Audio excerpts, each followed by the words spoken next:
지난번에 선형회기를 이어서 계속 선형회기를 진행하도록 하겠습니다.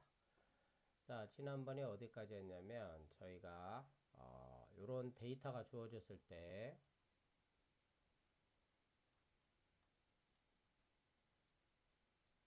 자, 그리고 정답 데이터가 이렇게 주어졌을 때 4, 7 이런 데이터가 있다고 얘기를 했죠. 요거는 데이터의 어떤 패턴을 보면 요거는 3x 플러스 1의 선형회기식 이런 걸 이제 선형회기식이라 그러죠. 그러니까 식으로 표현하면 이렇게 wx 플러스 b라고 하고 요 w와 b의 값에 따라서 선이 직선이 모양이 달라지죠. 요렇게 그려지기도 하고 요때 요게 별편인 b가 되고 요 기울기가 바로 요 기울기가 바로 w 값이 되죠. 자, 그리고 요 w와 b가 또 요 값에 따라서 선이 이렇게 그려지기도 하고 이때는 여기가 절편 b가 되는 거죠. 선이 이렇게 그려지기도 하는 거죠. 자, 그래서 요 선을 우리가 찾는 게 선형회기 모델의 학습을 통해서 선형회기 모델이 찾게 되는 거죠. 그럼 이 선을 어떻게 찾아나가는지 지금부터 보도록 하겠습니다. 자, 그러면 자, 여기 요 W는 처음에 우리가 10이라고 지정을 해주고 B를 5라고 지정을 해서 요 W와 B를 업데이트해서 컴퓨터가 이제 업데이트해서 요 3이 되도록 그리고 5가 1이 되도록 요 데이터를 학습을 통해서 요 데이터와 학습 데이터와 요 정답 데이터를 학습을 통해서 10이 3으로 5가 1로 업데이트 되게 됩니다. 자, 그래서 이제 어떻게 업데이트 하냐는 자, 여기 보면 요걸 우리가 추정식이라고 하겠습니다. H라고 해서 H 빼기 처음에 요거 W를 10으로 정의하고 5를 B를 5라고 정의하고 H 빼기 요거 Y라고 하겠습니다. 정답값. 자, 그럼 요거 차이를 갖다 제곱을 한다 그랬어요. 왜 제곱을 한다 그랬죠? 만약에 요 차이가 여기 예를 들어서 여기서 요 점에 요 그래프를 보면 여기로 봅시다. 자, 그럼 요 점의 데이터 X 데이터에서 요게 이제 예측한 게 더 크죠. 요게 3이라고 하면 근데 요점에서는 요렇게 예측했다고 하겠습니다. 요렇게 예측했다고 하면 요건 마이너스 3이라고 하면 이걸 다 도와야죠. 각 그 x좌표에서의 차이 값을 더해야 되는데 이게 더해버리면 0이 나와버리니까 그러면 차이가 없네 이렇게 판단하게 되죠. 자, 그래서 요거를 방지하기 위해서 제곱을 하고요. 그러면 제곱하게 되면 0이 나올 수가 없죠. 3, 3, 9 음수를 제곱하면 양수가 되니까 3, 3, 9 그래서 다 더하겠죠. 차이 값을. 자, 그래서 이걸 다 더하게 됩니다. 그리고 요거를 샘플 수로 나누게 됩니다. 요 데이터 수로. 여기서 표에서 보면 데이터 수가 3개죠. 하나, 둘, 3개. 하나, 둘, 데이터가 3개가 됩니다. 자, 그래서 요거를 3으로 나누게 되죠. 자, 요거를 우리가 뭐라 그랬죠? 손실함수. 차이 값을 구하는, 즉, 예측값하고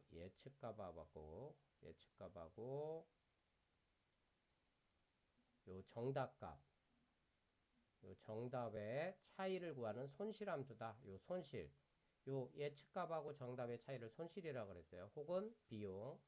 요 차이를 구하는 손실함수다라고 얘기했습니다. 자, 근데 요거를 이 손실함수를 그래프로 그려보면 이렇게 되겠죠. 먼저 식부터 만들어 보면 자, h 마이너스 y죠. 그리고 요거의 제곱. 그리고 다 더한다 그랬죠. 자, 다 더하고 요걸 나눈다 그랬어요. 값이 워낙 크니까 요걸 샘플 수로 나눈다 그랬는데, 자, 요거를 갖다가 한번 그래프로 그려보면 h는 수식을 풀어보면 이렇게 되겠죠. h는 wx 플러스 b. 요 b하고 w는 값을 계속 업데이트 해야 되는 실제 이제 변수가 될 겁니다. 여기 y. 왜냐? 자, 여기 y 값은 이제 학습할 때마다 4가 들어오고, 두 번째 학습할 때는 7이 들어오겠죠. 세 번째 학습할 때는 10을 넣어줄 거고요. 여기는 첫 번째 학습할 때는 1을 넣어줄 거고, 1일 때 4니까요. 두 번째 학습할 땐 2를 넣어줄 거고, 세 번째 학습할 땐 3을 넣어주겠죠. 자, 그러면 얘는 그냥 상수, 숫자라고 보면 됩니다. 자, 그러면 실제 그 값이 변하는, 변하는 애는 요 W하고 B가 되죠. 즉, 값이 변한다. 그래서 변하는 값을 갖는 애다. 그래서 우리가 변수라고 하죠. 변한다. 그래서 변하는, 어, 값을 가지고 있는 애다. 그래서 변수라고 합니다. 그래서 W와 B 요걸 갖다가 이제 제곱을 이제 해보면 이렇게 됩니다. 자, 요거는 사실 W X 플러스 B 플러스 Y의 제곱은 요거하고 W X 플러스 B 요거 백이죠. 미안합니다. Y에 요렇게 요거랑 곱한 거랑 똑같죠? 요건 빼기가 되겠죠. 자, 요건 빼기가 되겠죠.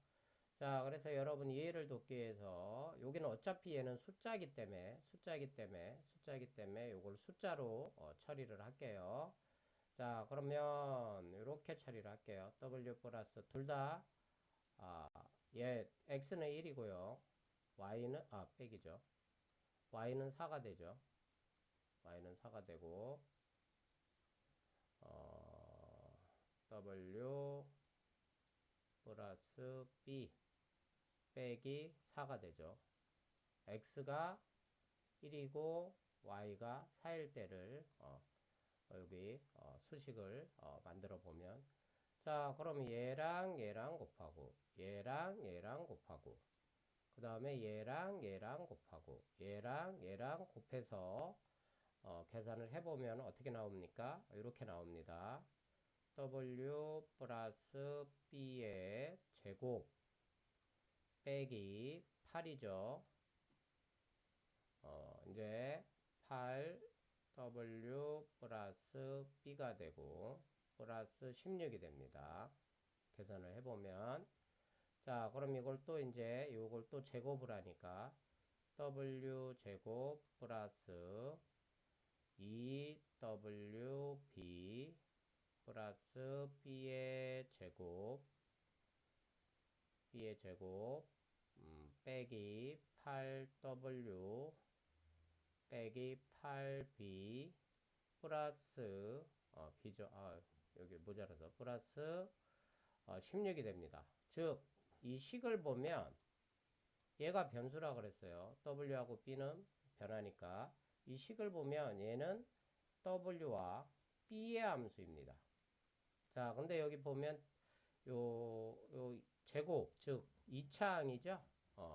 그리고 여기 여러 가지 기타 값들이 플러스 되고 있고요. 자, 그래서 이걸 그래프로 그려보면 이렇게 됩니다. 자, 이렇게 되고 그래프를 보려면 2차항이니까 이런 그래프가 만들어져요. 이런 그래프가. 자, 그리고 요거는 W와 B에 대한 함수 그래프죠.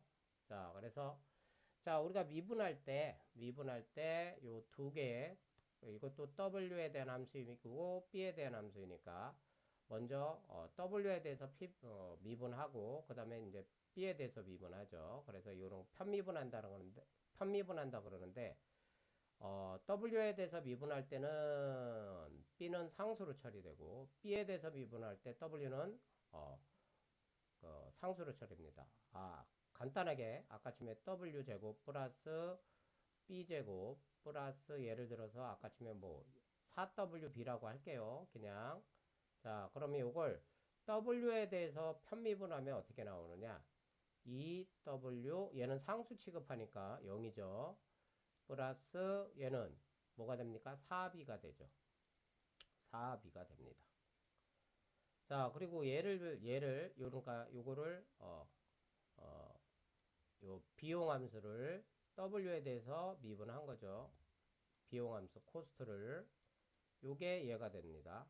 자, 그리고 비용함수에 대해서 b로 편미분 하면 코스트 함수를 b로 편미분 하면 해볼게요. 자, 얘는 상수로 취급하니까 0이죠. 얘는 2b가 되고 얘는 4w가 되는 겁니다.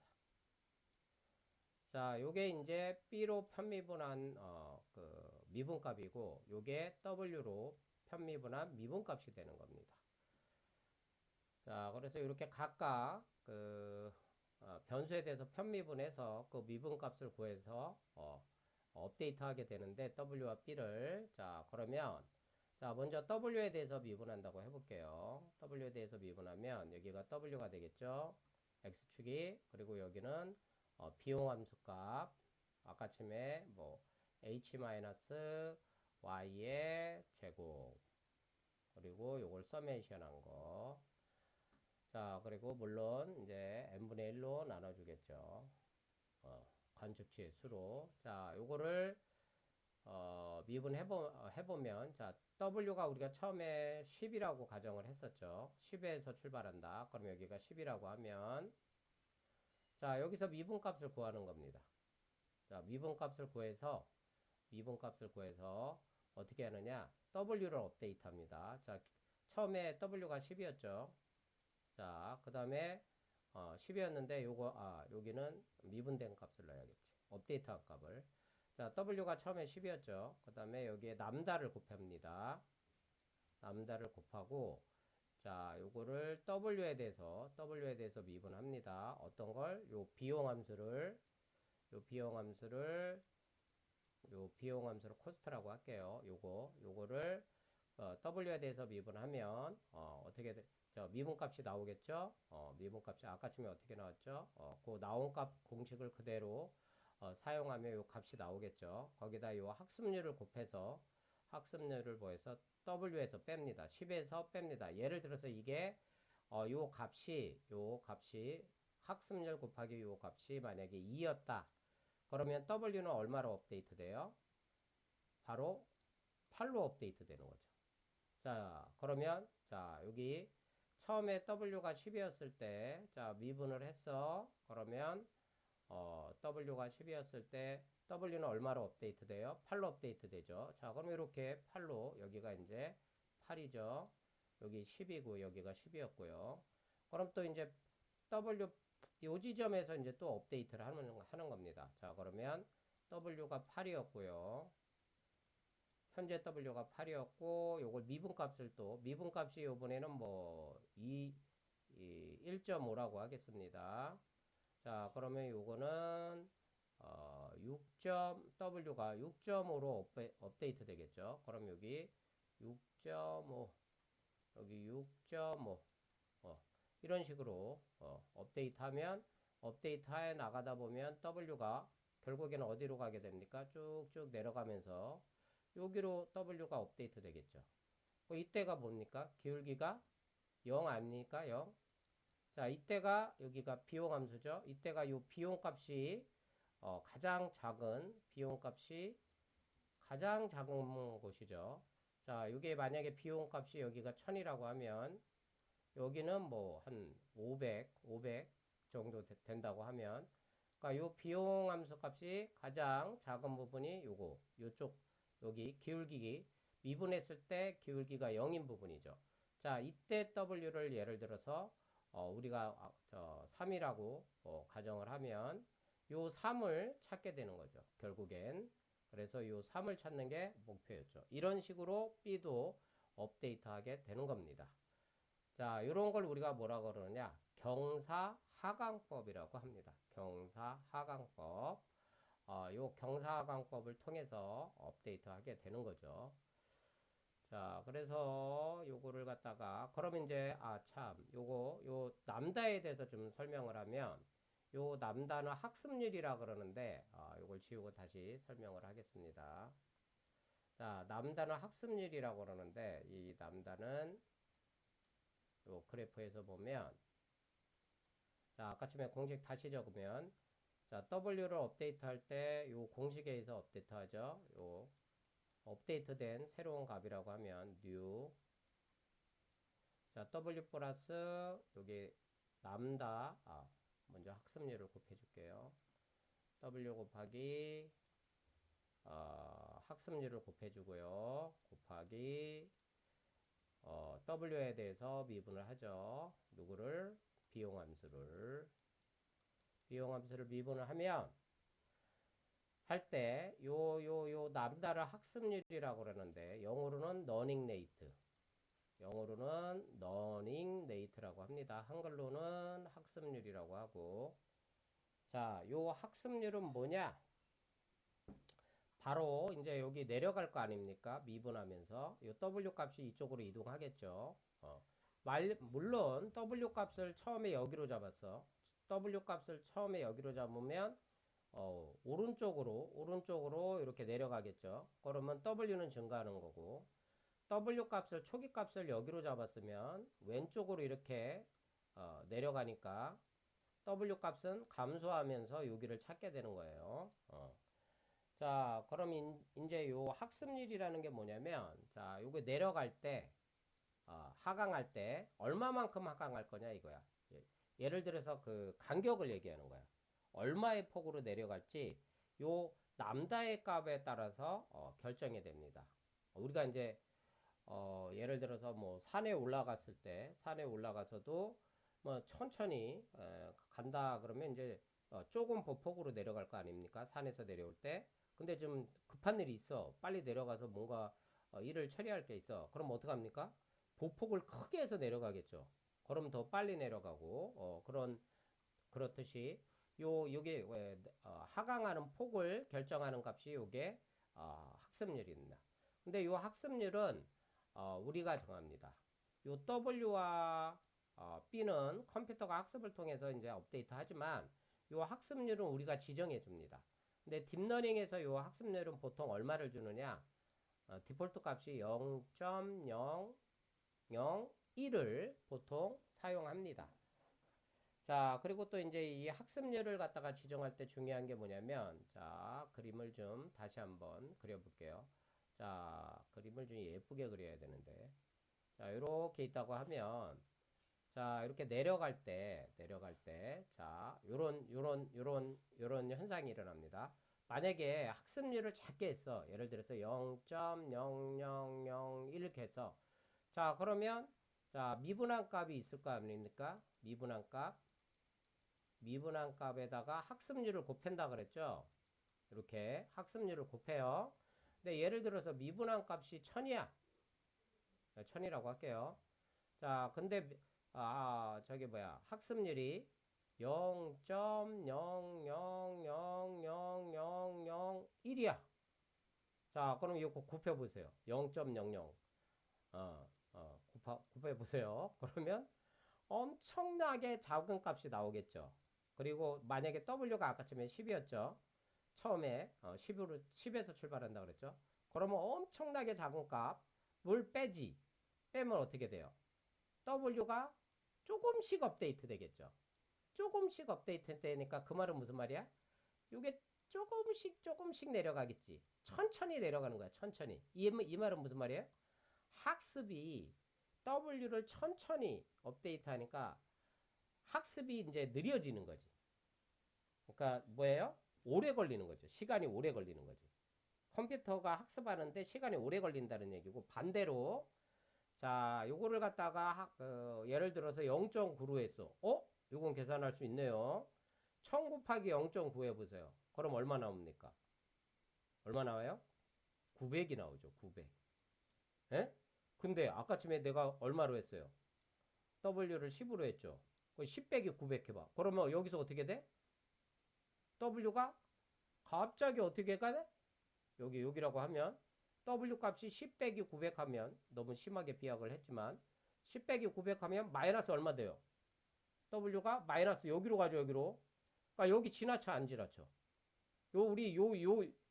여기에 있는 W 값, 요 값을 구해야 되는데 여기가 0이라고 하면 이 양수인 W 값을 구해야 되는데 지나쳐 버리네.